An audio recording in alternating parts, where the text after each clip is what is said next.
Estamos começando a terceira sessão desse sábado. Hoje estamos ministrando o tema Altos Louvores e temos uma grande expectativa de que nesse dia Deus nos marque, Deus nos transforme, Deus nos faça novo, Deus mova a nossa vida. Temos uma expectativa de que a palavra do Senhor trabalhe, edifique, a palavra do Senhor construa em nossa realidade, a realidade de Deus, a realidade dos céus. Então eu quero convidar você a fechar seus olhos, eu quero orar com você. Pai, nós santificamos o Teu nome, Senhor. Santificamos o Teu nome acima de todo nome, santificamos a Tua palavra, acima, Deus, de toda filosofia, acima de todo conceito humano, Senhor. Nós oramos, Pai, para que a Tua palavra, a revelação do Teu conhecimento venha sobre a nossa vida. Nós queremos, Senhor, conhecer a profundidade do Senhor. Nós queremos conhecer os caminhos do Senhor, os planos do Senhor. E nós oramos para que a Tua palavra, Senhor, regenere, que o poder da Tua palavra transforme a nossa vida. Oramos, Pai, para que a Tua palavra, Senhor, como diz Deus nas Escrituras, seja uma espada, Senhor. Faça divisão daquilo, Senhor, que é eterno, daquilo, Senhor, que é carnal, daquilo que é terreno, Senhor. Nós oramos, Pai, para que a Tua palavra, Senhor, grave em nós uma visão da eternidade com Cristo Jesus. Que a Tua palavra, Senhor, revele em nossos olhos a bondade do Senhor, revele o amor do Senhor, revele a misericórdia do Senhor. Nós oramos para que Teu Espírito Santo mova a nossa vida. Nós oramos para que o Senhor tenha, Deus, toda a liberdade a operar, a agir, a abençoar, a tocar o Teu povo.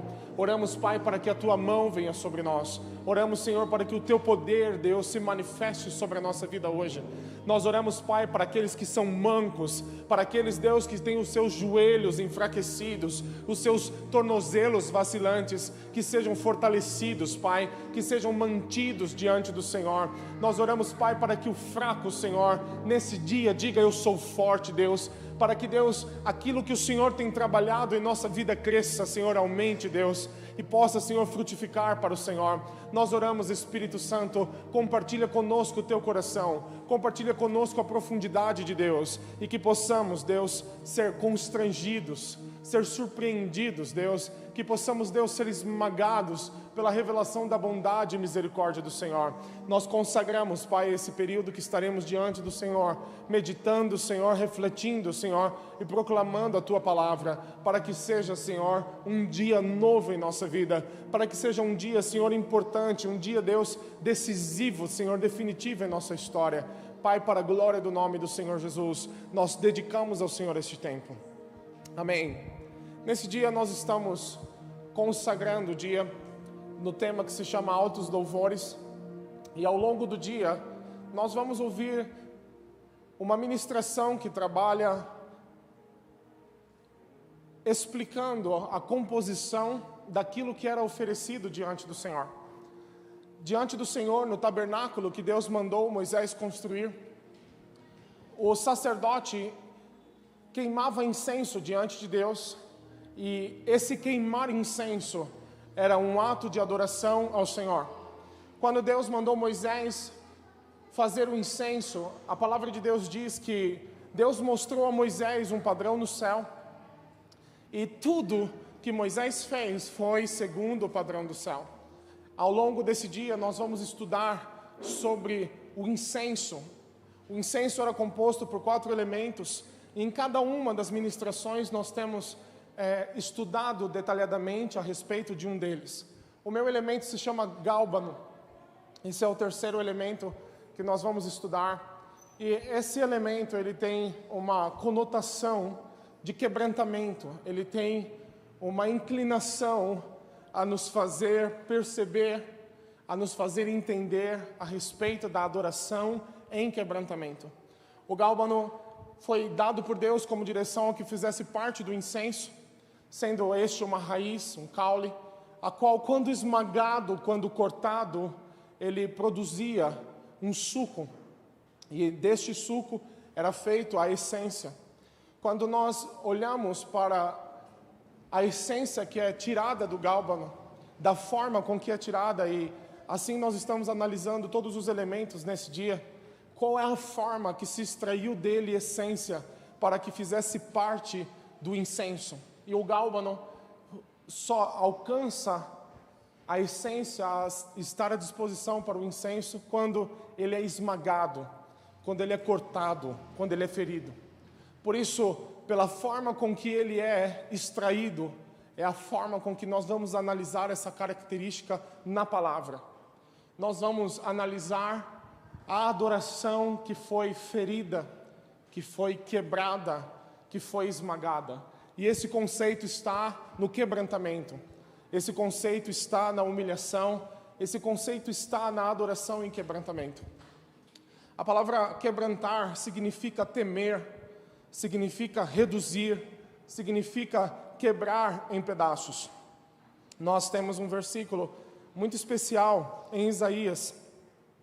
Eu quero ler com vocês Isaías 57, versículo 15.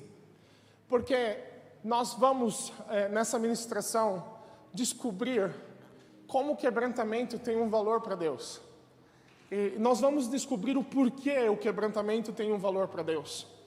Eu sempre me admirei muito dessa declaração em que Deus diz, em Isaías 57, 15, ele diz assim: pois assim diz o alto e sublime, que vive para sempre e cujo nome é santo. Eu habito no lugar alto e santo, mas habito também com um contrito e humilde e quebrantado de espírito, para dar novo ânimo ao espírito do humilde e novo alento ao coração do contrito. Essa palavra contrito significa esmagar, significa ferir, significa machucar. E quando eu olho para a declaração de Isaías 57, 15, ela é a expressão que define o Gálbano. Deus habita com aquele que está ferido de coração, com aquele que está com seu coração esmagado, com aquele que está quebrado em pedaços. E aqui Deus não está fazendo uma sugestão, Ele está fazendo uma declaração. Ele diz: eu sou o Deus santo, eu sou o Deus que vive para todo sempre, e eu vou dizer para você uma coisa: no céu está o meu trono, no céu eu me assento, na terra está onde eu descanso os meus pés, mas o meu lugar de habitação, o lugar onde eu coloquei a minha cama, é no coração contrito e quebrantado. Deus fez uma escolha, e aqui nós não estamos perguntando o porquê. Aqui nós estamos ouvindo uma declaração: é isto e acabou. Deus mora, Deus habita com o contrito e o quebrantado de coração. Nós vimos ao longo desse dia que a adoração não pode ser desequilibrada, mas a adoração que sobe a Deus precisa ter presente nela todos os elementos que foram distribuídos nas ministrações de hoje. Nós começamos falando sobre a canção nova, sobre o cântico espontâneo, sobre a adoração espontânea, de que quando enxergamos a glória de Deus, nós somos tocados. Quando enxergamos a obra de Deus, nós somos inspirados a falar do que Deus está fazendo, e nós somos inspirados a falar cantando uma canção nova. Nós vimos através da segunda ministração como o louvor deve ser expresso intensamente, através das danças, através dos gritos, através de um som alto, através dos instrumentos. E nessa ministração nós vamos ver como a adoração tem que ser quebrantada e contrita, como a adoração tem que estar esmagada, esmiuçada em pedaços. Com esse versículo, um dos versículos que sempre impactou a minha vida, porque quando nós nos achegamos a Deus, nós não nos achegamos a Deus em orgulho, nós não chegamos a Deus soberbos, envaidecidos, nós chegamos a Deus quebrados, nós chegamos como aqueles que não são, nós chegamos como miseráveis. E quando um miserável ouve do rei, ouve daquele que é grande, daquele que é glorioso, daquele que tem um nome afamado dentre todas as nações, que ele mora com um contrito e quebrantado de coração, é uma declaração que nos conquista, é uma declaração que alcança nosso coração. Mas vou dizer uma coisa: desde o início da minha conversão, este é um versículo que faz parte, eu acredito que no coração de quase todos aqueles que estão nascendo de novo, naqueles que estão sendo introduzidos à fé, vão ser conquistados por essa declaração. Mas eu posso dizer que esta noite, enquanto eu preparava essa palavra, e eu posso dizer assim, quando esse tema caiu sobre mim, né, a sorte desse tema caiu a minha ministração, eu comecei a preparar a palavra e eu disse, nossa, como é fácil ministrar essa palavra, porque esse tema, adoração e quebrantamento, foi o tema da minha geração. O tema louvor, o tema expressar intensamente, foi o tema da minha geração. O que nós estamos falando aqui, como a Aline e os outros ministros comentaram, uma nostalgia daquilo que Deus fez nos anos 2000 na igreja. Nós éramos adolescentes, entrando na juventude, e Deus começou a nos tocar com uma intensidade no louvor, com panos, com bandeiras, com gritos. Deus começou a nos tocar com canções novas. Deus começou a nos tocar com uma adoração em quebrantamento. Então essa ministração foi colocar em papel aquilo que a nossa história viveu. Então não foi tão difícil. Mas quando eu comecei a preparar, um versículo veio, e esse versículo me chocou. E eu acho que eu vou estar na expectativa de 1 Pedro 1, versículo 8, quando ele diz assim, existem coisas maravilhosas, tão maravilhosas na nossa vida, que nos faltam palavras para transmitir, para descrever a dimensão com que isso nos tocou.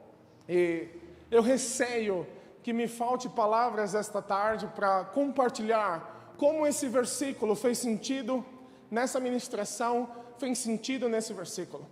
Porque é fato, Isaías 57, versículo 15, é fato a declaração de Deus, eu escolhi amar o contrito e quebrantado. Mas eu nunca me perguntei o porquê. Eu nunca me perguntei por que Deus ama o contrito e quebrantado. Eu estou chorando por causa da cereja do bolo, porque eu sei, talvez você ainda não saiba, porque eu li essa noite, mas você talvez não reparou nesse versículo. E eu sempre aceitei isso, eu sempre me identifiquei com isso. Eu fui conquistado por essa declaração de Isaías 57, 15. Mas eu nunca entendi por que Deus ama o contrito e quebrantado. Talvez a gente rápido e logicamente dissesse porque Deus se opõe aos orgulhosos. Porque Deus se opõe àquele que se eleva. Então por isso que Deus ama o humilde, por isso que Deus ama o quebrantado.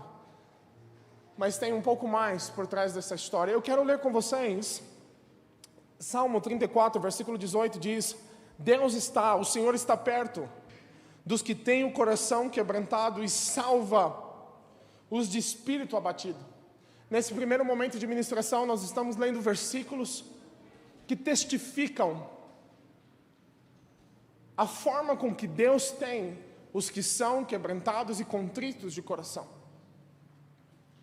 A palavra está dizendo que Deus está perto do contrito. A palavra está dizendo que Deus está perto do quebrantado.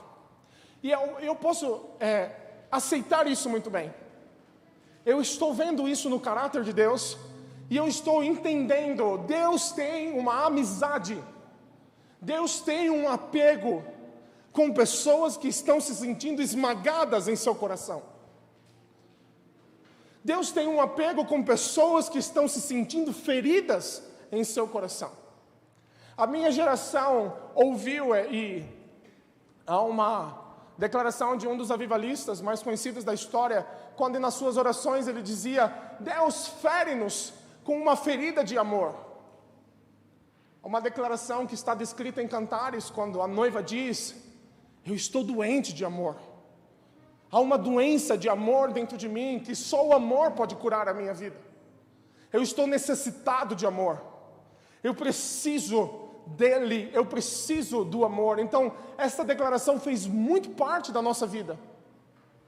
Nessa restauração da adoração desde os anos 2000, uma noiva que ama, uma noiva que está apaixonada, uma noiva que está dizendo, eu estou enferma de amor. Digam ao mundo, digam ao meu amado, que eu estou desesperado de amor. E isso tocou a nossa vida. Assim ainda nós oramos. Deus fere o nosso coração com uma ferida de amor. Hoje nós oramos esta oração, fere-nos com uma ferida de amor. Eu nunca me perguntei o porquê disto. Eu sempre aceitei que é isto que Deus ama. Eu sempre aceitei que é desta forma que Deus quer as coisas. Deus quer uma noiva ferida, Deus quer uma noiva que ama a ponto de estar enferma de amor. E para mim isso já bastava. No Salmo 34, versículo 18, a palavra está dizendo que Deus está perto de quem está quebrado. A palavra está perto de quem está contrito, de quem está sentindo o seu coração esmagado. A palavra não está nos dando uma opção, não está nos dando uma sugestão. A palavra não está colocando isso em debate, ela está falando uma afirmação. Deus mora com o contrito e quebrantado. Deus mora em pessoas que estão feridas e esmagadas. E talvez a gente possa olhar essa declaração e nós possamos dizer assim, bem, então alguém agora que perdeu algo muito querido, essa pessoa está se sentindo quebrada, essa pessoa está se sentindo esmagada, Deus está perto deste. Alguém agora que teve seu carro roubado, alguém agora que teve um osso do seu corpo quebrado, alguém agora que perdeu um parente, está quebrado, está esmagado, então Deus está perto deste.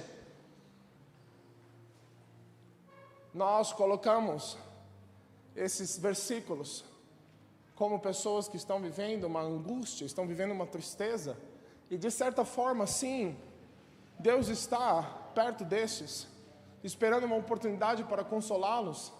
É a segunda, a bem-aventurança, não me lembro se é a segunda, mas há uma bem-aventurança que diz, bem-aventurados que choram, porque serão consolados. Então, eu sei que Deus tem uma amizade com estes que estão se sentindo esmagados e feridos. Eu sei que Deus escolheu morar neles, mas eu não estou concordando de que Deus escolheu morar no coração daquele que está entristecido porque perdeu o seu carro. Eu não estou bem satisfeito em acreditar que Deus escolheu morar no coração daquele que quebrou o dedinho no jogo de futebol. Então eu sei que não se trata de uma tristeza carnal e temporária. Não se trata apenas sobre uma tristeza de uma perda humana. É um pouco mais do que isso. Vai um pouco mais além. A palavra está dizendo que Deus morou, escolheu morar, fazer sua cama no coração do contrito e quebrantado. Deus está perto daquele que tem um coração quebrado e Ele salva quem está abatido de espírito. Quando eu começo a ler esses versículos, eu começo a me perguntar, por que Deus gosta disso, cara? O Senhor tem prazer no nosso sofrimento. O Senhor tem prazer nas nossas dificuldades. O Senhor tem prazer que a gente sofra para que Ele more conosco. O Senhor tem prazer nisso. Eu começo a me perguntar por que Deus escolheu morar com aquele que está sofrendo. Por que Deus tem prazer nessa realidade? Isso está estranho para mim. Como se a autocomiseração, como se precisássemos fazer um voto de tristeza, um voto de um sentimento de tristeza, lamento e angústia para que Deus morasse em meu coração. Mas a palavra continua afirmando, eu escolhi morar com um contrito e quebrantado de coração, eu escolhi salvar aquele que está batido de espírito. E eu quero saber o porquê, Deus. Eu estou convencido de que essa é a sua escolha. Quero ler com vocês Tiago 4, versículo 6. Mas Ele nos concede graça maior. Por isso diz as Escrituras, Deus se opõe aos orgulhosos, mas concede graça aos humildes. Versículo 10, humilhem-se diante do Senhor e Ele os exaltará. Há uma graça maior. Há uma graça maior sendo liberada sobre a vida daqueles que estão vivendo em humilhação. Há uma graça maior aos humildes. E há uma oposição de Deus aos orgulhosos. A palavra por definição, no dicionário por orgulho, é alguém que pense de si mesmo mais do que lhe convém. Os orgulhosos olham para si e enxergam em si mais do que eles são. Deus se opõe a pessoas que não enxergam quem elas realmente são e o que elas realmente fizeram. Deus concede graça aos humildes, Ele exaltará os humildes. Deus tem uma aliança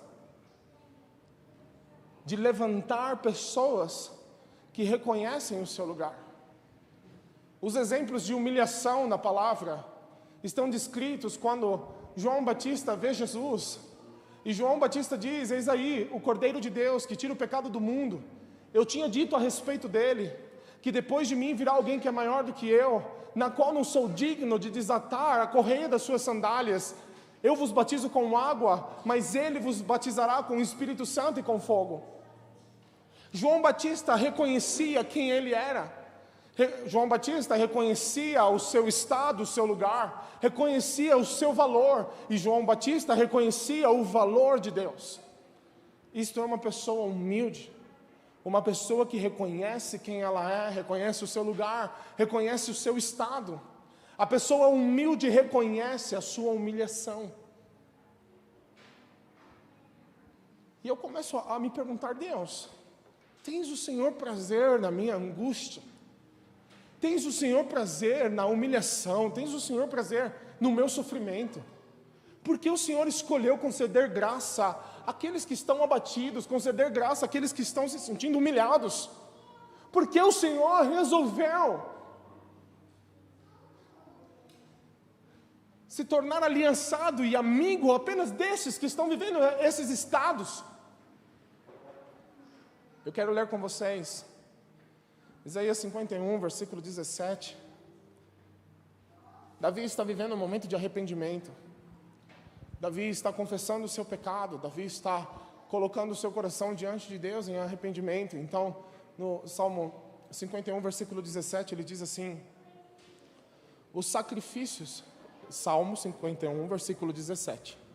Desculpa, Isaías e Salmos são bem perto uns dos outros, são amigos entre eles, foram inspirados um pelo outro. Salmo 51, versículo 17 diz: os sacrifícios que agradam a Deus são um espírito quebrantado, um coração quebrantado e contrito, a Deus não desprezarás. Eu me lembro que uma das declarações que nós ouvíamos, e como ela nos conquistou: nós somos irresistíveis. Deus nos faça ser irresistíveis. Sabe por quê? Porque nós queremos a sua atenção, nós queremos o teu desejo, nós queremos que o Senhor se satisfaça em nossa vida. Mas Deus está dizendo, a palavra está dizendo ali: se quiseste sacrifícios de touros, de sangue, eu os daria. Mas o que Deus quer, o que é agradável a Deus, é uma pessoa quebrada aos pedaços. Quebrantado significa quebrado aos pedaços. Como isto, Deus? Como a minha vida tem que ser uma vida esmagada 24 horas por dia? Como a minha vida tem que ser uma vida quebrada aos pedaços 24 horas por dia? Como a minha adoração tem que ser ferida, esmagada, quebrada, porque esse é o sentido lógico, é o sentido literal da palavra. Vou eu viver situações ruins para que eu me veja nesse estado de espírito todos os dias? Vou ter que eu sofrer perdas todos os dias para que eu me mantenha num estado de quebrantamento, num estado de angústia? O que o Senhor está querendo falar, o que o Senhor está querendo dizer? Eu sei que o que Deus espera é que eu seja quebrantado de coração, contrito de coração. Eu gosto muito da bem-aventurança: bem-aventurados os pobres de espírito. E eu sei o que isso quer dizer. O pobre valoriza o pouco que ganha. O pobre valoriza qualquer coisa que ganha. Eu sei o que é não ter, e quando você acha, e talvez essa não seja uma história para todos, mas às vezes nós nos damos por felizes quando achamos uma moeda em casa, porque nós estávamos sem ela, nós estávamos sem nada. Talvez você nunca tenha vivido isso, de ter que procurar moeda nos cantos do sofá, debaixo do tapete, nos vincos do banco, porque você precisava de pouco dinheiro, e quando você acha aquilo, você fica tão feliz, porque você vai conseguir resolver o pequeno problema, mas era um grande problema quando você não tem. Bem-aventurados os pobres de espírito, pois deles é o reino dos céus. Cara, que é isto? Sabe quem é dono do reino dos céus? Os pobres de espírito. Aqueles que são necessitados em seu espírito. Eu aprendi isto no início da minha vida, da minha caminhada com Deus, que se não houver um sentimento de necessidade, como de um pobre que precisa de um pão, como de um pobre, de um sedento que precisa de água, como de um forasteiro que não tem um lugar para morar, eu não vou ser agradável a Deus. Se eu não tiver em mim algo que me quebre, algo que me fira, algo que me mantenha nesse estado, não vai ser a forma com que Deus quer. Eu nunca me perguntei o porquê. Eu entendia porque Deus não me quer orgulhoso, Deus não me quer vaidoso, Deus não me quer cheio de si. Porque é no estado de pobreza que eu dou valor a pequenas coisas, é no estado de pobreza que eu dou valor a todas as coisas.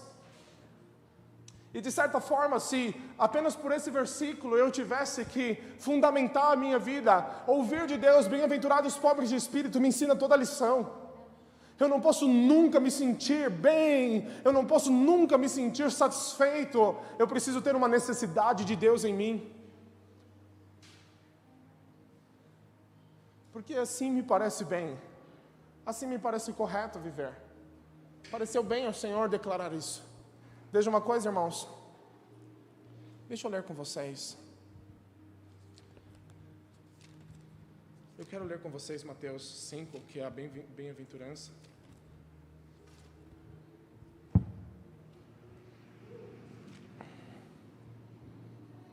Mateus 5, versículo 1. Quando o verbo que se fez carne, quando a glória de Deus que habitou entre nós, se manifestou na terra, ao ver as multidões, ela subiu ao monte, o verbo subiu ao monte, e havendo-se sentado, seus discípulos se aproximaram. E ele começou a ensinar-lhes, dizendo, bem-aventurados os pobres de espírito. Você entende isso? O Deus que criou o universo, o Deus que criou as constelações, o Deus que criou a terra, a vegetação, o Deus que criou os animais, o Deus que formou o homem, o Deus que fez tudo de uma forma grande e maravilhosa, esse Deus se faz carne e então ele resolve falar. E sabe qual é a primeira coisa que ele tem para falar para a humanidade? Você sabe o que é a primeira coisa que o verbo quer mencionar para a humanidade? Bem-aventurados os pobres de espírito. Sabe, eu me choco com as bem-aventuranças. Eu sempre me choco com as bem-aventuranças, porque é a primeira declaração pública, o primeiro ensino público às multidões. E Deus resolve falar com bem-aventuranças como se fosse escola dominical. Um ensino simples. Um ensino que é para os tios da escola dominical ensinarem a gente, mas é Jesus, é o verbo que se fez carne, é aquele que é eterno, aquele que é santo. Sério, Jesus? Que o Senhor vai falar bem-aventuranças, bem-aventurado o pobre de espírito? Não há uma coisa mais sábia, uma coisa mais difícil para a gente ter que entender depois. Não, eu preciso citar a vocês. A primeira coisa que eu quero dizer para vocês é feliz o homem que se sentir pobre em espírito, quebrantado de coração. Então, eu começo a pensar, cara, tem alguma coisa errada. Tem alguma coisa acontecendo que eu não estou vendo. E eu disse, essa ministração, com todo o meu desejo, eu gostaria de poder transmitir o que eu sinto a respeito dela. E eu espero que o Espírito Santo trabalhe também convencendo a sua vida.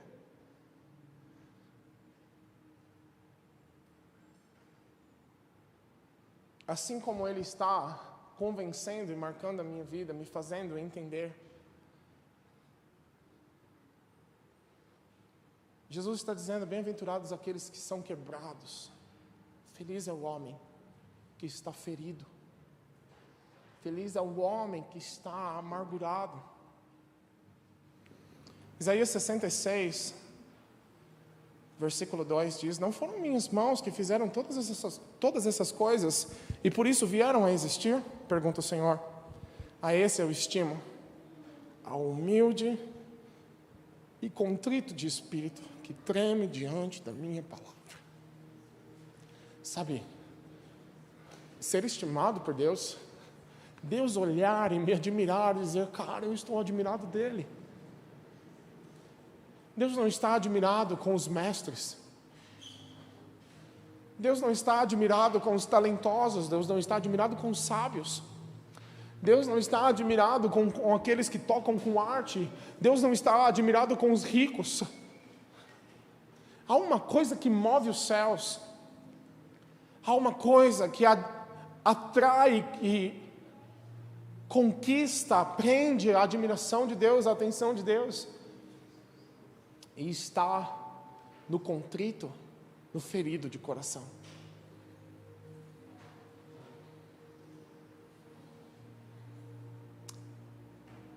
Nós às vezes tratamos Deus muito de forma estrutural, missional,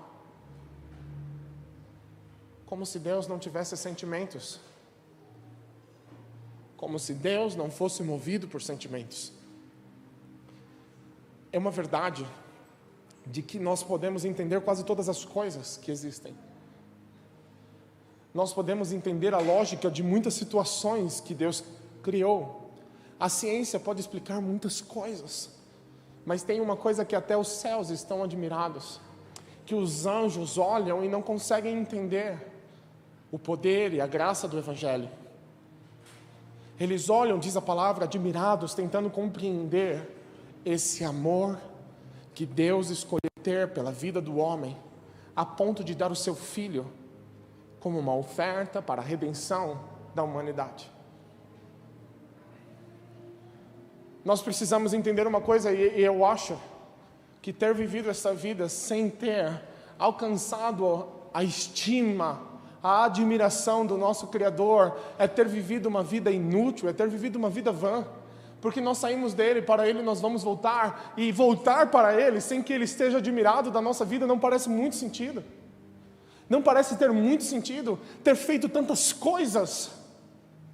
Paulo faz uma declaração e ele diz: eu anseio ser encontrado por ele, nele, sem ter do que me envergonhar. Por isso eu esmurro, por isso eu me esforço para não ser encontrado em falta. Paulo estava dizendo que tudo que ele estava vivendo é para que no dia que Deus o encontrasse, Deus tivesse estima, Deus tivesse admiração pela vida que Paulo viveu, pela forma com que Paulo viveu. E Deus está dizendo: eu fiz os céus, minhas mãos fizeram todas as coisas, vocês querem me impressionar? Vocês acham que alguma coisa que vocês possam fazer vai me impressionar? Mas vou dizer uma coisa, talvez vocês não saibam, mas tem uma coisa que consegue me impressionar: o contrito e quebrantado de coração. Cara, olha como Deus trata o contrito e o quebrantado de coração. Ele não fala assim a respeito de ninguém. Ele não fala assim a respeito dos guerreiros. Ele não fala assim a respeito dos que se movem no dom da profecia. Ele não fala assim a respeito de outro. Ele só fala assim a respeito daquele que está quebrado e ferido. E como eu disse, eu não consigo crer que Deus tem estima por aquele que está entristecido, porque seu videogame acabou de queimar. Eu não acredito que é dessa tristeza que Deus está falando. Mas eu estou entendendo, e a palavra está dizendo, e eu tenho que crer na palavra, que Deus escolheu morar com contrito e quebrantado de coração. Deus escolheu estar perto do contrito e quebrantado de coração. Deus escolheu se admirar e ter estima pelo contrito e quebrantado de coração. Então, se eu, querendo agradar o meu mestre, meu Criador, eu buscaria as coisas que o agradam. Eu buscaria ser da forma que o meu Criador, que o meu mestre, que o meu Senhor, que o meu noivo, que o meu amado se agrada. E Deus resolveu se agradar daquele que está quebrado, ferido, daquele que é pobre em espírito. Há alguns versículos que vão dizer o como essas pessoas têm uma resposta rápida de Deus. Tem uma canção antiga que nós cantávamos: na minha angústia eu clamei ao Senhor, e Ele inclinou para mim os seus ouvidos. Nós vamos ver a história de Ana, uma mulher que não tinha mais força para orar, então com um gemido interior e com lágrimas, ela orou no santuário, e naquele mesmo dia, Deus respondeu a sua oração. Eu quero ler com você Isaías 55, versículo... Desculpe, é Salmos. Eu amo Isaías, irmãos, me perdoem.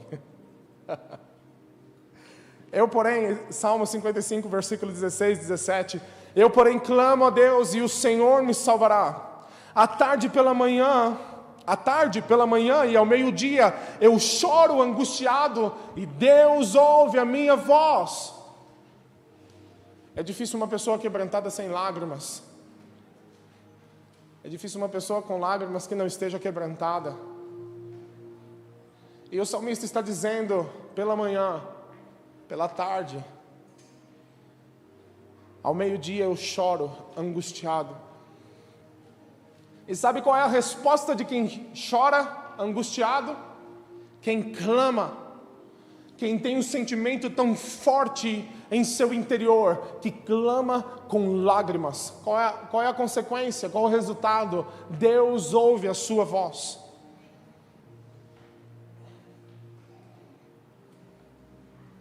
Salmo 56, versículo 8, registra tu mesmo o meu lamento, recolhe as minhas lágrimas em teu odre, acaso não estão anotadas em teu livro? Sabe, irmãos, Deus tem um livro de quantas lágrimas você chorou. Alguns pais guardam os dentes de leite de seus filhos. Deus tem anotado cada lágrima. É uma coisa engraçada, não é?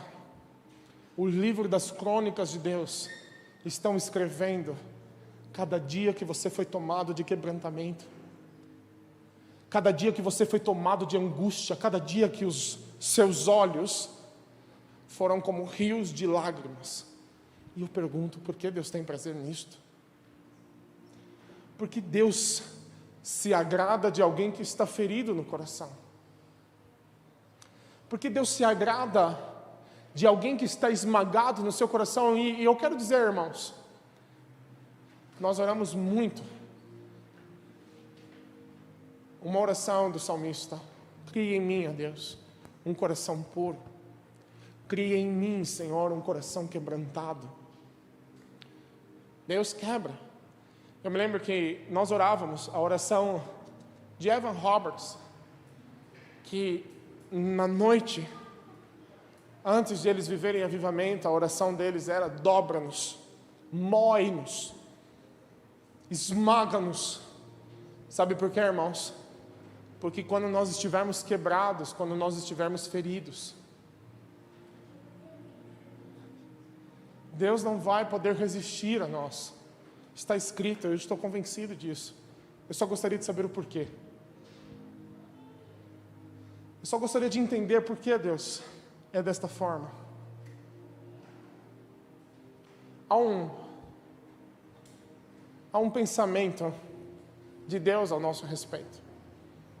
E o pensamento de Deus ao nosso respeito é a única coisa que nós não podemos traçar uma lógica para isso. Nós podemos entender porque Deus fez o mar, nós podemos entender porque Deus fez as árvores, nós podemos entender porque Deus fez os animais, nós podemos entender porque Deus fez o homem, mas não conseguimos entender porque Deus ama o homem desta maneira. Nós nunca vamos conseguir entender na lógica, na ciência, porque Deus ama o homem desta maneira. Quando Deus acaba de criar o homem, a palavra diz que Deus olhou para tudo que fez. Deus olhou para o homem e viu que tudo o que ele havia feito era bom. Deus se agradou de tudo que ele fez. E nesse dia nós precisamos, para dar a Deus uma adoração, no nível que Ele chamou o homem a dar, nós precisamos entender aonde o homem está no pensamento de Deus. Aonde o homem está no valor que Deus tem ao seu respeito. Salmo 8, versículo 4. O salmista diz, quero ler com vocês.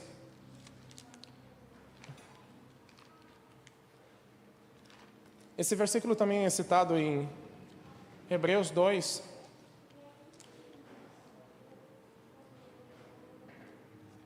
Salmos 8.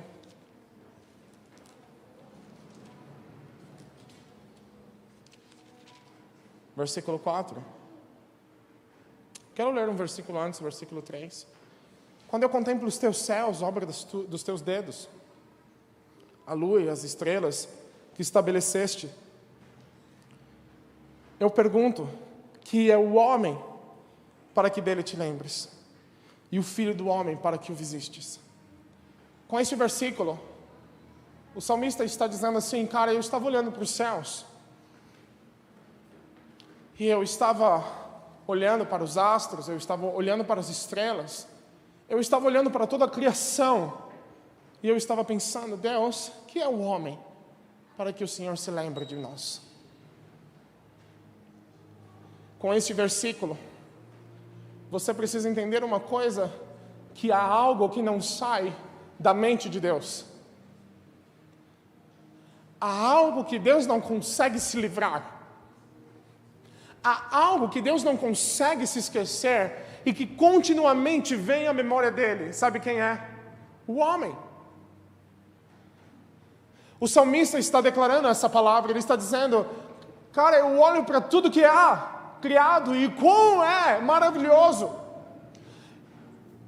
E eu me pergunto, por que o Senhor se prende a lembrar-se de nós? Deus não consegue nos esquecer. Deus não consegue se esquecer do homem.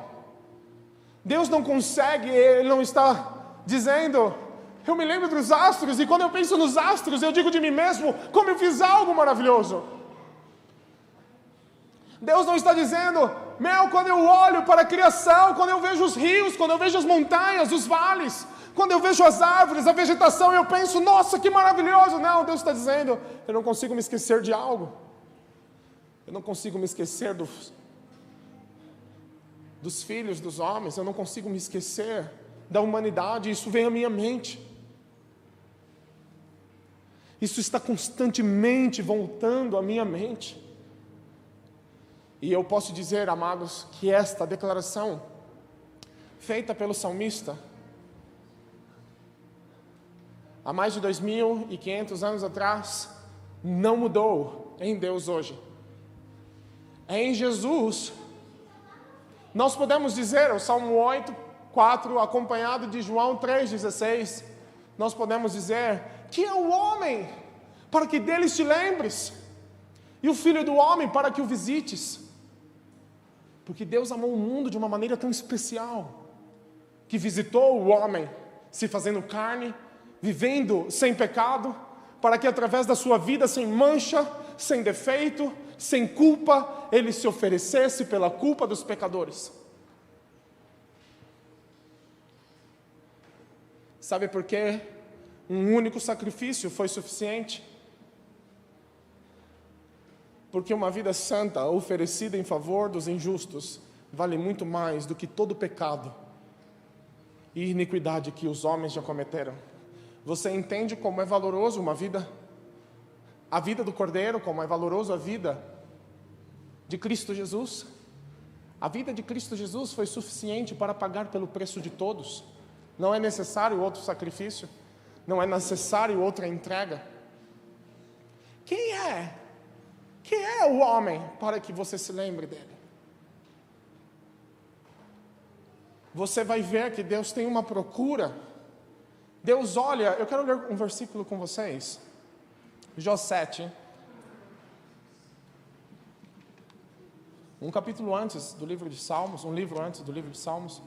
Eu quero ler com você Jó 7, versículo 17. A palavra diz assim, que é o homem para que tanto o engrandeças e atentes para Ele, e a cada manhã o visites e o proves a cada momento?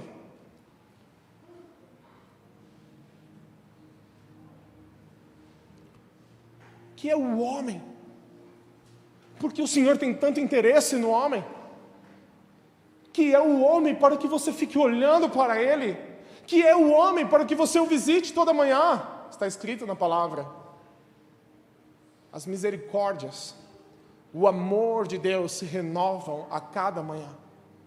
Está escrito na palavra que os olhos do Senhor percorrem a terra procurando dentre os homens alguém que entenda e busque. Uma das primeiras coisas que nós precisamos entender é que lugar o homem está no pensamento de Deus. E o que nós precisamos entender é que o homem está no pensamento de Deus como um prego pregado na parede, pregado na madeira, a qual você não consegue arrancar. O homem está num lugar, no coração de Deus, que ninguém consegue tirar. Paulo falou: o que nos separará do amor de Deus? Será angústia, tribulação? Será perseguição? Será nudez? Será espada? Nada nos separará do amor de Deus que está em Cristo Jesus. Nada teve mais, nada foi mais incompreensível do que este amor até esse dia. Nós precisamos entender uma coisa, irmãos, que mesmo que seja para Deus uma lembrança constante, isso não quer dizer que não tenha sido uma lembrança dolorosa. Mesmo que o homem seja amado por Deus de uma forma que Deus não possa deixar de amá-lo, a ponto de Ele provar com a sua vida que nem a morte seria capaz de impedir que Ele amasse. Então, de verdade, não dá para descrever em palavras esse amor que Deus tem pelo homem. E por isso, Deus respeita tanto quando um homem é tocado pelo sentimento que ele espera. Jó está dizendo que é o homem, para que o Senhor dê tanta importância. Não são os planetas, o universo, não são os animais, não são as correntezas, os mares, as cachoeiras mais gloriosas e mais maravilhosas. Não são os anjos, o céu, as pedras entalhadas.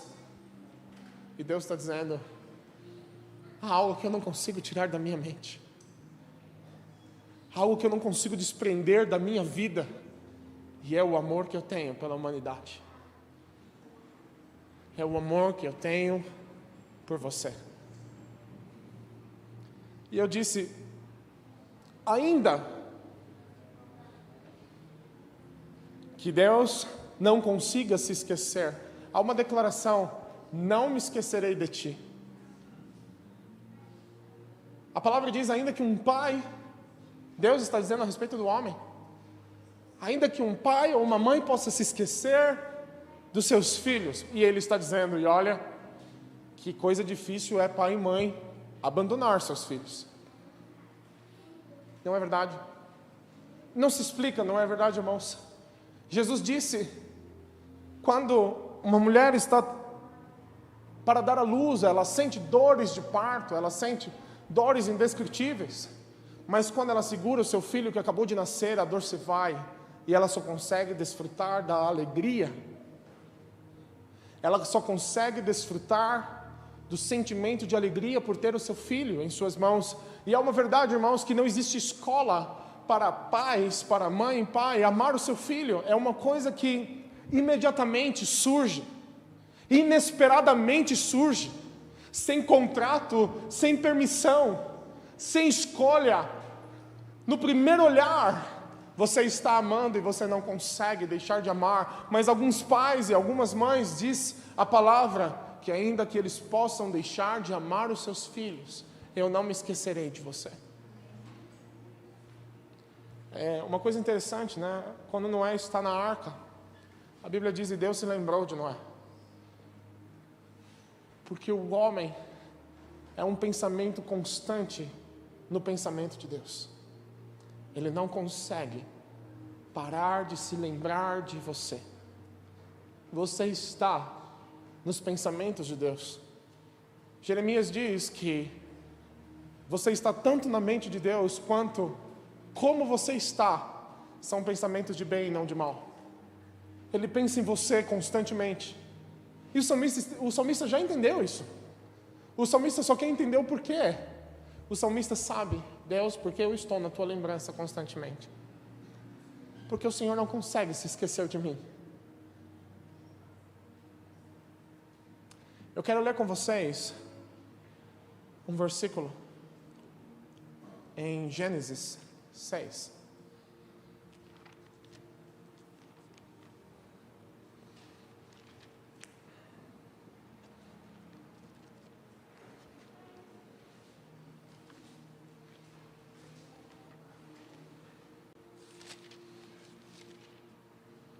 Versículo 6.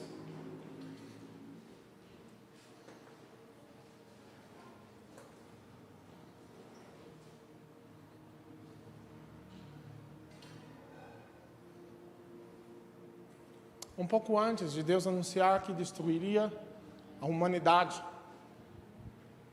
um pouco antes de Deus olhar para a terra e encontrar apenas Noé e decidir salvar apenas Noé, Deus teve um sentimento com respeito ao homem. E eu quero ler com você Gênesis 6. Parece que as pessoas que enumeraram os versículos da Bíblia usam a numerologia de uma forma que se casam e coincidem, né? A gente não gosta muito do número 6, porque o 666 é o número que descreve a imagem da besta, e esse 6, João 6, versículo 66, os discípulos estão abandonando Jesus. Em Gênesis 6, versículo 6, Deus está tendo um sentimento com respeito ao homem, que vai definir o coração de Deus por toda a história, até que Ele venha. E eu quero ler com vocês. Diz assim: então o Senhor se arrependeu de ter feito o homem na terra, e isso foi de lhe rasgar o coração. Quero ler mais uma vez. Então o Senhor arrependeu-se de ter feito o homem sobre a terra, e isso cortou-lhe o coração. Existem algumas situações que a gente se arrepende de fazer, e a gente para de fazer e muda. Existem algumas atitudes, algumas ações que a gente fala, não deu certo, vou parar e vou sair. Às vezes algumas coisas acontecem na nossa vida que são ruins, mas não ao ponto de rasgar o nosso coração. Não ao ponto de cortar o nosso coração. E eu tenho certeza, a Bíblia assim o diz, que a pior ferida que possa existir é a ferida na alma. Ela é capaz de dar câncer aos ossos. Ela é capaz de enfermar os órgãos. Ela é capaz de matar a vida. A Bíblia está dizendo que Deus olhou para o homem. E eu vou dizer uma coisa, irmãos, só pode nos ferir, só pode nos entristecer aquilo que nós amamos. Aquilo que nós não nos amamos não nos toca, se for tirado de nós. Aquilo que nós não temos apego, não temos amor, quando tirado de nós, não dói, mas nos entristece, nos incomoda, nos é de partir o coração, quando amamos a respeito disto. Quando a Bíblia diz em Gênesis 6, que o coração de Deus foi rasgado, Deus está mostrando o tamanho do amor que Ele tem pela vida do homem. E nesse momento eu estava pensando que o primeiro coração rasgado na história foi o coração de Deus. Que o primeiro coração ferido foi o coração de Deus. Eu estava pensando em Isaías 53, quando a Bíblia diz assim: ao Senhor agradou moê-lo. E eu estava dizendo: como, Deus, agradou o Senhor morrer? Como agradou o Senhor ser ferido e esmagado na morte? Sabe por quê? Porque a dor da cruz, a dor dos pregos, a dor dos chicotes não era maior do que a dor que nós causamos ao coração dele quando nós o rasgamos. Antes de ele ser rasgado ao seu lado na cruz, o nosso pecado tinha rasgado o coração, e como nós fomos insensíveis. Como nós fomos insensíveis àquilo que o seu coração foi ferido, foi esmagado. Deus suportou uma dor menor, porque havia uma dor incomodando ele há tanto tempo, uma dor em seu coração.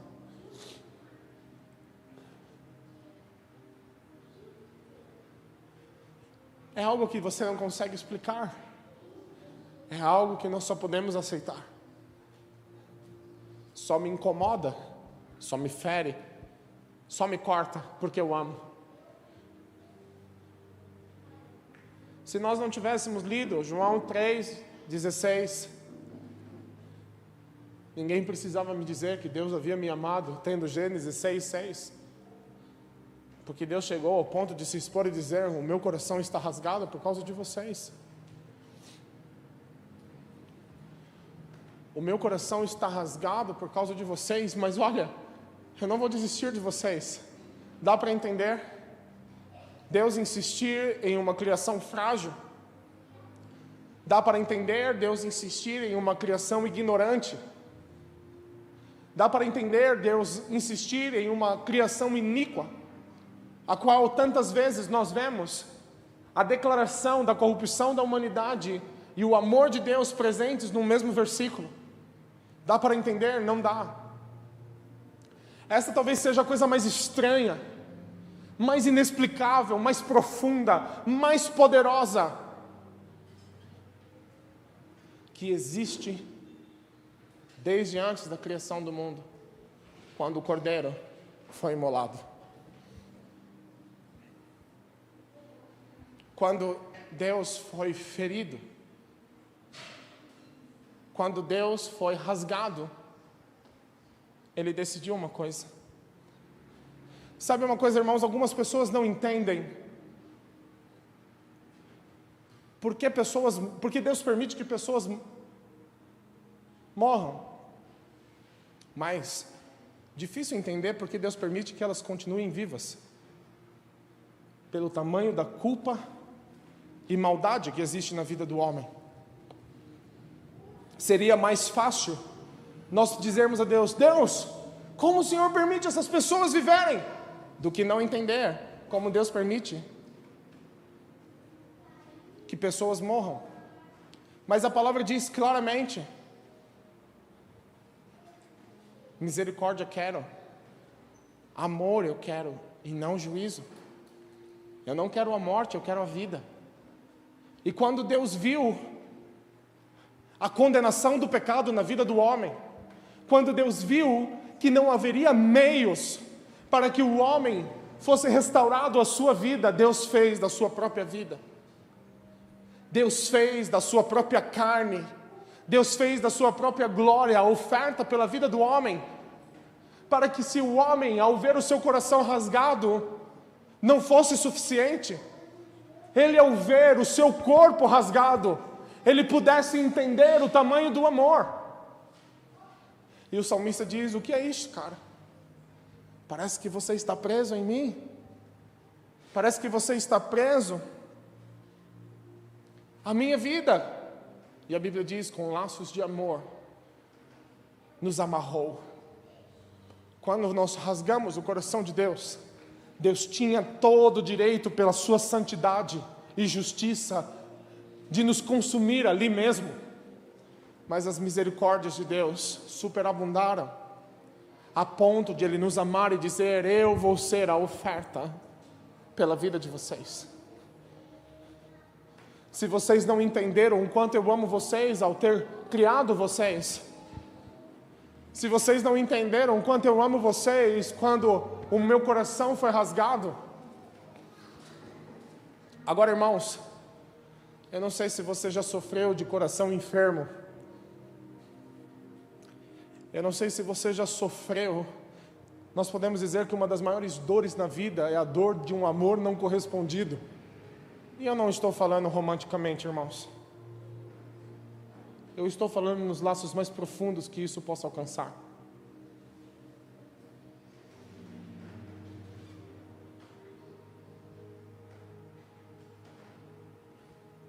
Não tem como entendermos, a não ser se sentirmos.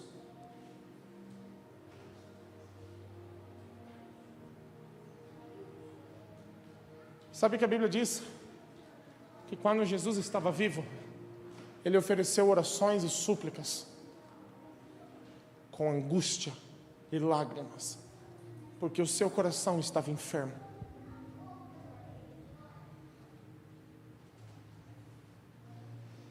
Um Cristo que aprendeu a obedecer pelas coisas que sofreu.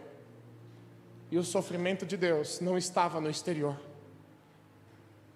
A dor que Jesus estava enfrentando não estava na sua carne, não estava nos xingamentos. Por isso, Hebreus 12 diz que Ele não fez caso da afronta. Ele não fez caso das contradições que disseram a respeito dele, mas que ele sofreu até a última gota de sangue, porque havia uma dor maior do que a dor exterior que estavam causando a vida dele. Havia uma dor interior que o homem havia causado quando o homem se voltou contra Deus em uma vida de pecado. Deus não consegue esquecer o homem, mesmo o homem tendo pecado. E a Bíblia diz, nisso consiste o amor, não que nós amamos o Senhor, mas que o Senhor nos amou primeiro. E nos amou quando éramos pecadores. Essa ministração, ela é uma ministração para que você entenda aonde você está no pensamento de Deus. E o que o coração de Deus sente quando Ele pensa em você. Sabe o que o coração de Deus sente? Gálbano. Ele se sente esmagado, ele se sente ferido, o seu coração se sente partido ao meio. E talvez nós nunca consideramos como Deus se sente com respeito à nossa vida. Ainda hoje, nós temos agora um meio de tirarmos essa dor do seu coração, quando vivemos de forma que o agrada, mas com certeza, ou agradamos ao Senhor, ou rasgamos o seu coração. Há um versículo, eu quero ler Isaías 53:10, eu citei esse versículo, quero ler com vocês. Contudo, foi da vontade do Senhor esmagá-lo e fazê-lo sofrer. E, embora o Senhor tenha feito da vida dele uma oferta pela culpa, ele verá a sua prole, ele prolongará seus dias, e a vontade do Senhor prosperará na sua mão.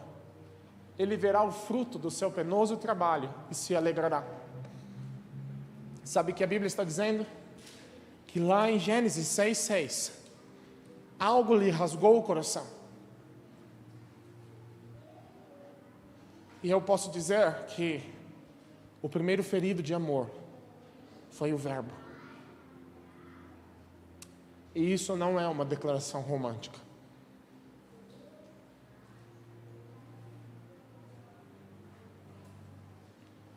Eu não sei se você já sofreu uma perda a ponto de sentir o seu coração ser rasgado.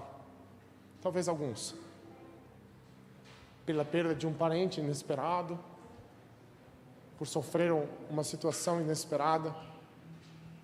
Mas eu consigo acreditar que nem toda a nossa dor se compara a um Deus santo e puro, que amou com um amor completo e intenso. E veja, o amor de Deus pela vida do homem, quando o homem pecou, revelou a paixão que Deus tem pela nossa vida, a ponto de encontrar meios para restaurar a nossa condição, fazendo da sua própria vida a redenção.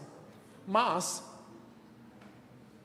Deus começou a revelar na palavra, e Ele começou a expressar na palavra que, sabe, eu amo morar em pessoas que estão sentindo o seu coração rasgado. Eu amo estar com pessoas, eu estimo quando eu encontro pessoas que estão rasgadas de coração. Sabe por quê? Porque eu fui primeiro a ter o coração rasgado.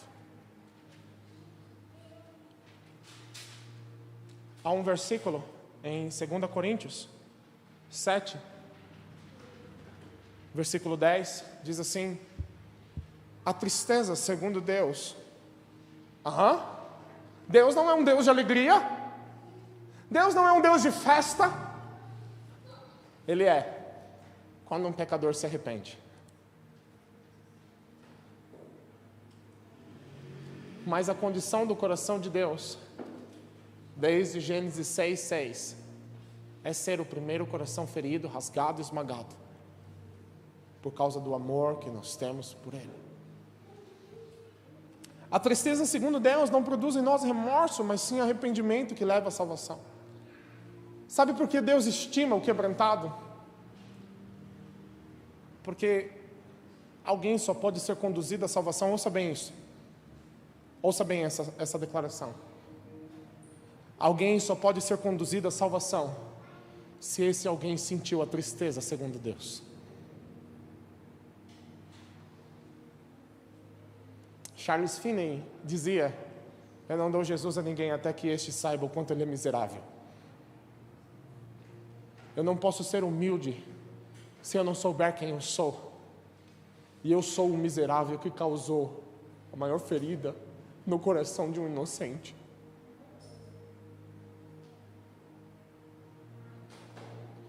Eu sou um miserável, diz a palavra, que quando peco, conhecendo, tendo provado, torna a crucificar Cristo novamente. Eu sou um miserável que, mesmo tendo rasgado o seu coração, não sinto o que ele sente. Não sinto a tristeza que ele teve. Mas quando alguém começa a dizer: eu estou sentindo a tristeza de Deus, eu estou sentindo como o Senhor se sentiu quebrado, como se o Senhor se sentiu moído, Deus fala: eu estimo esse. Eu valorizo esse cara porque ele está sentindo o que eu senti lá. E vou dizer, não há nada pior do que ele está sentindo agora. E sabe o que a Bíblia diz? Que quando alguém sente a tristeza segundo ele, esse alguém está pronto para ser salvo e redimido. A nossa adoração precisa passar pela tristeza segundo Deus a respeito do que nós fizemos com Ele.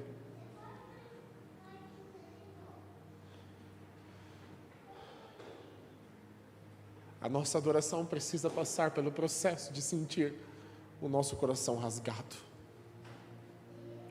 Se você é uma pessoa que não sentiu nada até hoje, você precisa ser tocado pela tristeza segundo Deus para que você seja conduzido à salvação. Está escrito na palavra: a tristeza segundo Deus nos conduz a arrependimento que leva à salvação. A tristeza segundo o mundo produz morte. Vejam o que a tristeza segundo Deus produziu em vocês. Que dedicação, que desculpas, que indignação, que temor, que saudade, que preocupação, que desejo de ver a justiça feita. Quero ler com vocês Romanos 2, versículo 4. Diz assim: ou será que vocês desprezam as riquezas da sua bondade, tolerância e paciência, não reconhecendo que a bondade do Senhor os leva ao arrependimento? Irmãos, não se entristece quem não ama. Se Deus se entristeceu, porque Ele tem amor. Quando eu reconheço a tristeza de Deus, eu estou reconhecendo que Ele se entristeceu e foi rasgado, porque Ele me ama. E o apóstolo Paulo está dizendo assim: não desprezes a riqueza da sua bondade. Não despreze a sua tolerância, não despreze a sua paciência. Não despreze a bondade de Deus que te leva ao arrependimento. Sabe o que tem capacidade de convencer uma pessoa ao arrependimento? Ela sentir o amor de Deus revelado na tristeza que Ele teve no dia em que o nosso pecado partiu-lhe o coração.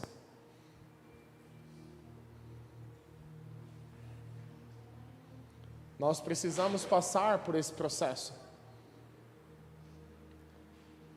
E nós precisamos nos lembrar desse processo cada vez que adorarmos. Isso é lindo. O incenso era composto por um elemento que fazia lembrado a tristeza segundo Deus. Para que a tristeza segundo Deus revelasse a sua bondade pela nossa vida. E tem algumas pessoas que são um pouco mais sensíveis a esse toque de Deus. Mas o incenso não estava em desequilíbrio. A adoração precisava ser composta por esse elemento de homens que estão se sentindo quebrados aos pedaços em seu coração por causa daquilo que fizeram ao coração de Deus. Jesus disse: feliz é o homem que sente em seu coração o quanto é pobre. Feliz é o homem que sente em seu coração o que ele causou no meu coração. Porque se você perceber a tristeza que você causou em mim, você vai perceber o quanto eu te amo. Homens e mulheres insensíveis à tristeza de Deus são homens e mulheres ignorantes da dimensão do seu amor. Quando Paulo se apresenta diante de Deus, dizendo que ele queria fazer da vida dele uma dedicação a Deus, ele diz: antes de eu dedicar tudo que eu tenho ao Senhor, por causa do Senhor, eu preciso dizer que nada na minha vida vale alguma coisa. Que a minha justiça não passa de trapo de imundícia, disse o profeta. Paulo disse: eu considero todas as coisas como esterco, como fezes, porque na minha vaidade, no meu orgulho, eu rasguei o coração inocente. Eu causei uma tristeza ao Senhor, e isso pesa sobre mim. Nós cantávamos uma canção, não é? Meu pecado me pesa e sinto tua dor. Estou arrependido. Sabe, na história, Jesus contou uma parábola. A parábola do publicano e fariseu. 2 homens vieram ao templo orar. E o fariseu, o primeiro, se orgulhava de quem ele era filho, se orgulhava da sua vida, se orgulhava da sua fé. Eu quero ler com você Lucas 18. A parábola do fariseu e do publicano. Contou também esta parábola a alguns que confiavam em si mesmo, achando-se justo, e desprezavam os outros. 2 homens subiram ao templo para orar, um era fariseu e o outro publicano. O fariseu de pé orava consigo mesmo, dizendo: ó Deus, graças te dou, porque não sou como estes outros homens. Eu não feri o teu coração, eu não te rasguei, eu não esmaguei a sua vida. Eu não sou como esses ladrões, injustos, adúlteros, nem mesmo como este publicano. Eu jejuo 2 vezes por semana, eu dou o dízimo de tudo quanto ganho. Mas o publicano, em pé e de longe, nem mesmo levantava os olhos ao céu, mas lamentava-se profundamente, dizendo: ó Deus, tem misericórdia de mim, um pecador. Digo-vos que este desceu justificado para casa e não o outro. Pois todo que se exaltar será humilhado, mas todo que se humilhar será exaltado. Quando Deus está falando de exaltação e humilhação, Ele está falando do homem que reconhece o que causou em Deus. E eu posso dizer uma declaração que nós costumamos ouvir: para sempre teremos uma dívida de amor. Porque a criação que Ele resolveu amar, algumas coisas, todas as coisas Deus viu que era bom, mas o homem Deus amou. O amor de Deus só esteve sobre o homem, isso não dá para explicar, e aquilo que ele amou foi aquilo que rasgou-lhe o coração. Quando Deus está dizendo a respeito de humilhação e exaltação, Ele está dizendo a respeito do homem que vem diante de Deus dizendo: eu me lembro do que eu fiz ao Senhor, mas eu me lembro da forma com que o Senhor não se permitiu esquecer de mim. Uma das declarações mais fortes da palavra: eu não me esquecerei de ti, com amor fiel eu te amarei, e te amarei até o fim. Você pode se esquecer de Deus, você pode desprezar a Deus, você pode não reconhecer o coração de Deus com respeito a você, mas você nunca poderá impedir que Deus te ame.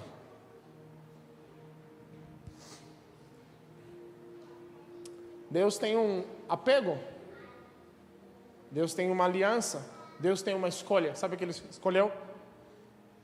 Ele escolheu morar no coração de pessoas que estão sentindo o seu coração quebrado por Deus, pelo que fizeram a Deus, da mesma forma que o coração de Deus se sente rasgado pela vida do homem. Uma compaixão pelo coração de Deus, uma empatia com o coração de Deus. Filipenses 2 diz assim: tende em vós o mesmo sentimento que houve em Cristo Jesus. Quando nós nos inclinamos a ter em nosso coração, a sentir em nosso coração a tristeza. Mas que é isso, cara? É bíblico, sentir a tristeza de Deus. E eu vou dizer uma coisa, irmãos, está no futuro, Ele verá.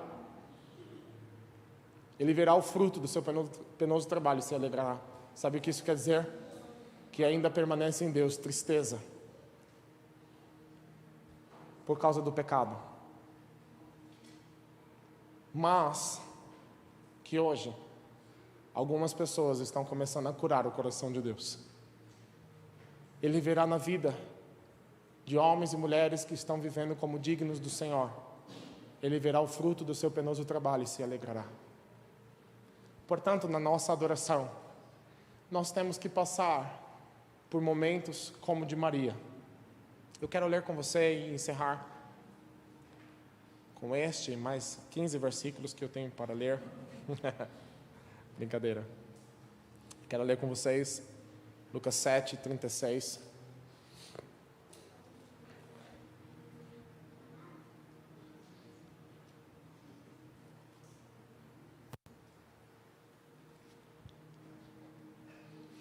Diz assim: convidado por um dos fariseus para jantar, Jesus foi à casa dele e reclinou-se à mesa. Ao saber que Jesus estava comendo na casa do fariseu, certa mulher daquela cidade, uma pecadora, trouxe um frasco de alabastro com perfume e se colocou atrás de Jesus, a seus pés. Chorando, começou a molhar-lhe os pés com suas lágrimas. Depois os enxugou com seus cabelos, beijou-os e os ungiu com o perfume. Ao ver isso, o fariseu que havia convidado disse a si mesmo: se este homem fosse profeta, saberia quem nele está tocando e que tipo de mulher ela é, uma pecadora. Então lhe disse Jesus: Simão, tenho algo a dizer a você. Disse: mestre. Disse-lhe: 2 homens deviam a certo credor, um lhe devia 500 denários e o outro 50. Nenhum dos 2 tinha com que lhe pagar, por isso perdoou a dívida a ambos. Qual deles o amará mais? Simão respondeu: suponho que aquele a quem foi perdoada a dívida maior. Disse Jesus: você julgou bem. Em seguida ele virou-se para a mulher e disse a Simão: você está vendo essa mulher? Eu entrei em sua casa, mas você não me deu água para lavar os pés. Ela, porém, molhou os meus pés com suas lágrimas e os enxugou com seus cabelos. Você não me saudou com um beijo, mas esta mulher, desde que entrei aqui, não parou de beijar os meus pés. Você não ungiu a minha cabeça com óleo, mas derramou perfume nos meus pés. Portanto, eu te digo os muitos pecados dela lhe foram perdoados, pois ela amou muito. Mas aquele que pouco foi perdoado, pouco ama. Sabe quem é muito perdoado? Não quem Deus ama muito. Porque Deus amou o mundo. Sabe quem é muito perdoado? Quem muito ama. Sabe quem é pouco perdoado? Não quem Deus ama pouco, mas quem ama pouco a Deus. Sabe por que Lucas 7, e a Bíblia diz que essa mulher tocou a vida de Jesus de uma maneira especial? Porque o verbo que foi rasgado se fez carne, e uma mulher pecadora veio curar o coração de Deus de uma ferida que nós abrimos. Não existe tristeza sem lágrimas. Não existe tristeza sem angústia. Não existe tristeza sem humilhação. Essa mulher soltou os seus cabelos e deu os seus cabelos para limpar os pés de Jesus da poeira, da sujeira da estrada. Aquilo que era glória para a mulher estava sendo humilhado aos pés de Jesus, dizendo: eu sei o que eu causei no seu coração. Essa mulher disse que quando ela soube que Jesus estava ali, ela disse: sim, eu preciso resolver uma coisa hoje, porque eu sei quem eu sou, eu sei o que eu fiz, o que eu causei, e eu preciso lá consertar essa história. Ele vai estar tão perto de mim. Eu preciso dizer para ele que eu estou arrependido do que eu fiz. Eu preciso dizer a ele que o pecado da minha vida me pesa e corta o meu coração. Eu preciso dizer que eu estou sentindo tristeza pelo que eu fiz e eu tenho lágrimas para chorar, lágrimas suficientes para lavar os seus pés.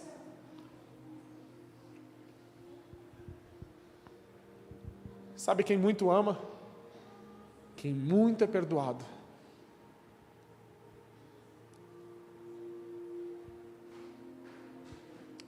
Essa mulher está vindo ao encontro do verbo que foi rasgado.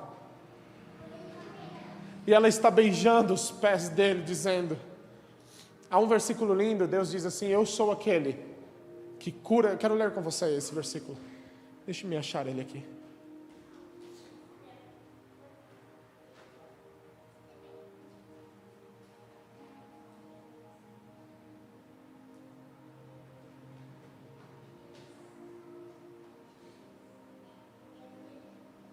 Salmo 147, versículo 3 diz: só Ele cura os de coração quebrantado e cuida das suas feridas. Diz assim: só Ele cura os de coração quebrantado e cuida das suas feridas. Salmo 147, versículo 3. Quem cura o coração de Deus? Quem cura a ferida que está agora enfermando a sua vida? A noiva disse: você pode dizer uma coisa para ele? Meu coração está rasgado também. Eu estou sentindo o que ele sentiu. Eu estou sendo movido pelo que ele foi movido. E se ele é aquele que cura as feridas de um coração quebrado, diga a ele que eu preciso vê-lo. Diga para Jesus que eu preciso encontrá-lo, porque quando eu encontrá-lo, eu vou me humilhar, eu vou descer aos pés, eu vou beijar os pés, eu vou lavar os pés com lágrimas. Ele vai sentir o meu sentimento com respeito a Ele. Ele vai sentir que eu sinto a tristeza, e essa tristeza revela o quanto Ele me ama, revela o quanto eu sou amado, e esse amor me conduz a uma nova vida. Essa mulher, Maria, a mulher pecadora, ela deu a Jesus um óleo, ela deu a Jesus uma cura, ela deu a Jesus algo que aqueles que se julgam grandes, aqueles que se julgam cheios de si, não estão dando. A adoração precisa passar por um processo de quebrantamento, que reconhece a dor do coração de Deus e que diz: eu sou o óleo, eu sou a lágrima dos teus pés, eu sou o coração que sente a tua dor, eu sou aquele que vai fechar esta ferida. Você vai olhar para mim, Jesus, e vai ver o fruto do seu penoso trabalho.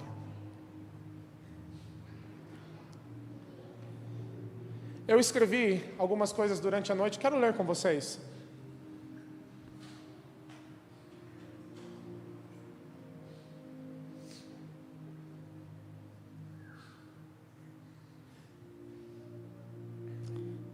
Deus foi machucado pelo pecado do homem, foi ferido e esmagado. Desta forma, o primeiro coração rasgado foi o de Deus, algo que Deus, uma vez mais, suportou em Cristo Jesus, ser novamente rasgado. Mas não porque o homem pecou, mas sim para tomar o seu lugar, tomar o lugar do homem, para que por meio de sua morte pudesse dar vida ao homem. Quando encontramos o quebrantamento, encontramos o sentimento que tocou o coração de Deus a respeito da nossa vida. Ao nos fazermos segundo a sua tristeza, segundo a tristeza do seu coração, percebemos que sentir a tristeza só pode vir de um coração que ama. Por isso, quando sentimos a tristeza de Deus, estamos sentindo a imensidão do seu amor. E é este amor que nos conduz ao arrependimento. Jesus suportou a dor da cruz porque uma dor maior o consumia de não estar com aqueles que Ele ama.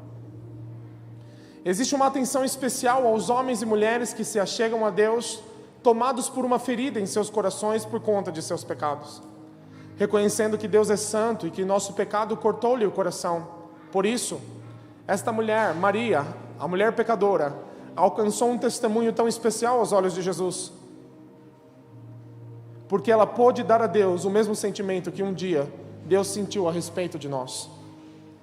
Foi para ela de cortar o coração, ver o seu pecado e ver a santidade de Jesus. E esta ferida gerou nela um clamor de alma diante de Deus tão profundo, tão humilhado, a ponto de ser muito perdoada, porque muito amou o Senhor. Isaías reconheceu a santidade de Deus e reconheceu a sua condição miserável, a condição miserável do seu pecado, mas não apenas reconheceu, como sentiu em si mesmo o peso do seu pecado, dizendo: ai de mim, uma expressão de alguém que está se sentindo esmagado e ferido. Por todas as vezes que adoramos em quebrantamento, estamos expressando que sentimos o mesmo sentimento que rasgou o coração de Deus com respeito à nossa vida. Sentimos o amor que não suporta viver separado, nos sentimos quebrados por causa da separação, nos sentimos quebrados por causa de tanto amor, quando, devendo nos condenar, escolheu nos amar a ponto de dar a sua vida. Por sentirmos a tristeza segundo Deus, somos, por Ele, consolados pelo seu amor.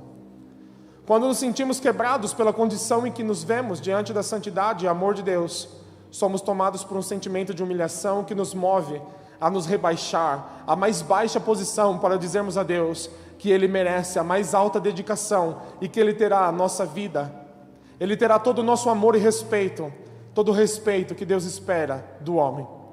Precisamos tomar a nossa glória e dizer que por causa dEle rendemos nossa glória aos seus pés, rendemos nossas lágrimas, rendemos a maior expressão do nosso sentimento aos seus pés, rendemos o nosso perfume, rendemos o testemunho da nossa vida aos seus pés. Voltamos a Deus, mas voltamos sentindo o que Ele sentiu por nós, voltamos sentindo o mesmo por Ele, voltamos para ser a cura da ferida do seu amor. E que assim como a sua dor e agonia pelos homens foi em público, somos convidados a amar desta forma, a adorar ao Senhor diante de todos, diante de todo mundo, diante de Deus, da mesma forma que esta mulher pecadora, com lágrimas, com beijos e com cura para o coração de Deus. Existe uma atenção tão grande da parte de Deus ao humilde, porque o humilde reconhece o seu lugar, reconhece a consequência dos seus atos, reconhece a miséria da sua condição. Ele tem total consciência de que é pobre e necessitado e que vive a partir desta condição necessitada por Deus. Sabe por que Deus escolheu morar com o quebrantado? Sabe por que Deus tem estima? Porque Ele sabe como lhe doeu, como lhe feriu.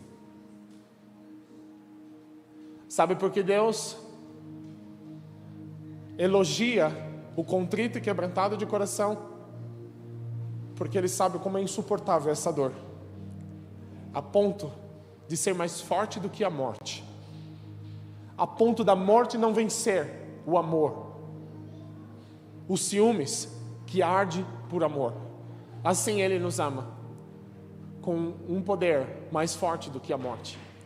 A adoração em quebrantamento sente e expressa que nós reconhecemos o quanto Ele nos ama, pelo tamanho da dor que tocou a sua vida.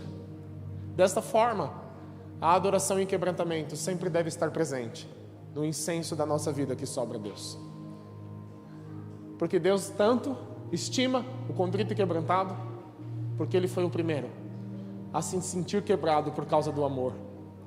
E quando Ele vê alguém se sentindo quebrado de amor por Ele, Ele diz: eu reconheço a verdade, eu reconheço o peso e a profundidade do que você está sentindo por mim, porque eu sinto isso a respeito de você.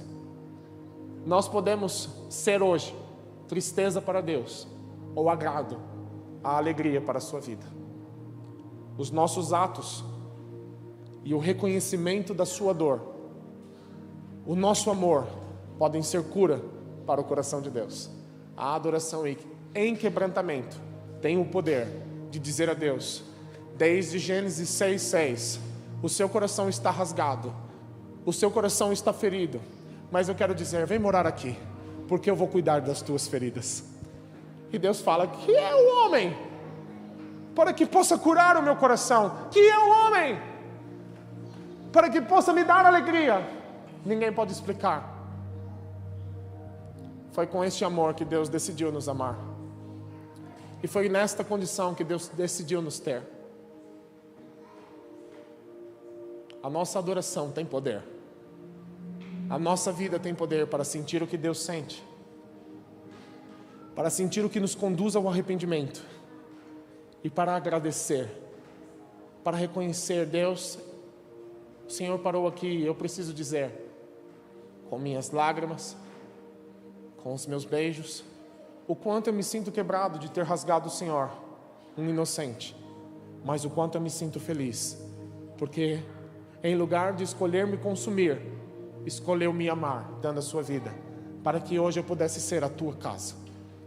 Por isso Deus estima a adoração em quebrantamento. Eu espero que isso possa tocar sua vida.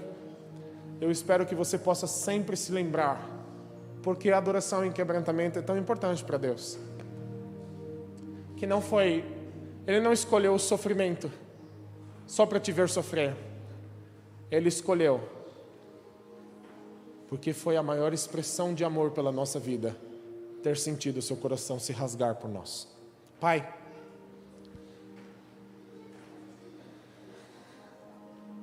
eu poderia perguntar, se Jesus estivesse aqui, o que daríamos a Ele?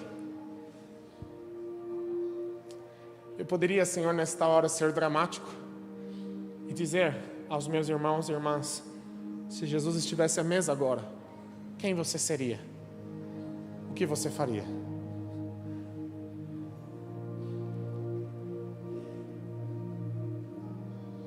Mas eles já sabem, Senhor.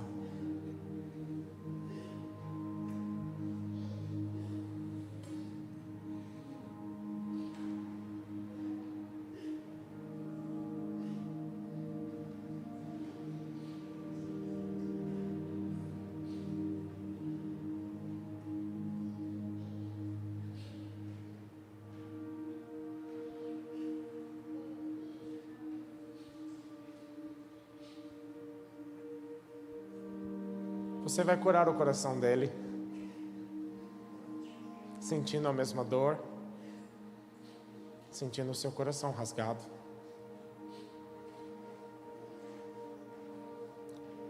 Como não sentir a tristeza, segundo Deus?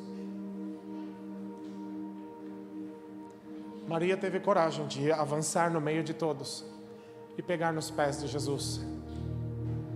Até onde vai o nosso desejo de curar o coração de Jesus?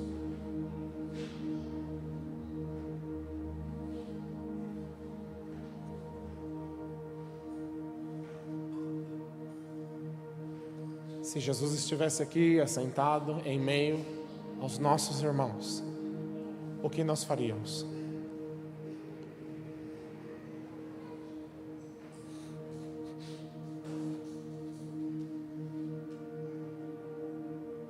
Pai, eu peço que o Senhor nos dê a tristeza segundo o Senhor, até onde nós possamos suportar.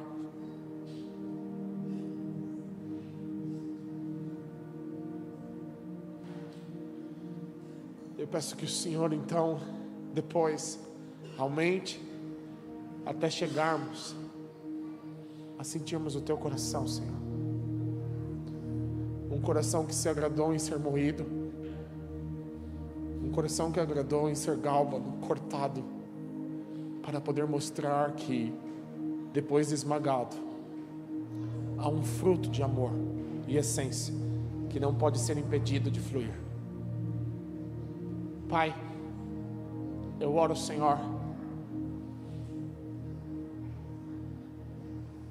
para que sejamos humildes, pobres de espírito, para que a nossa vida e a nossa adoração ao Senhor estejam sempre presentes de quebrantamento. Assim como o Senhor insiste em se lembrar de nós, eu oro para que meus irmãos e irmãs se lembrem da dor e se lembrem que somos a cura do teu coração até que o Senhor venha. A nossa vida tem poder de curar o Senhor ou de feri-lo novamente. Eu oro, Senhor, para que os nossos momentos íntimos e santos sejam cheios de quebrantamento, sejam cheios do reconhecer quem somos, pobres, necessitados do Senhor. Eu oro, Senhor, para que, assim como aquela mulher pecadora tanto amou Jesus, que o Senhor nos dê muito amor para te amar,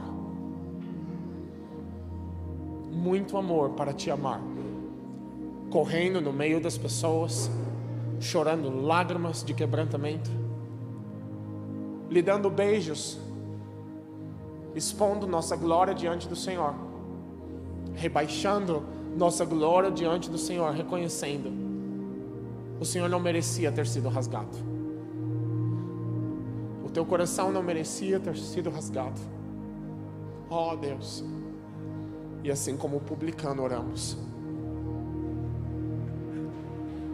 Sabe, Deus, nós não merecíamos te olhar nos olhos, nós não merecíamos um lugar à mesa,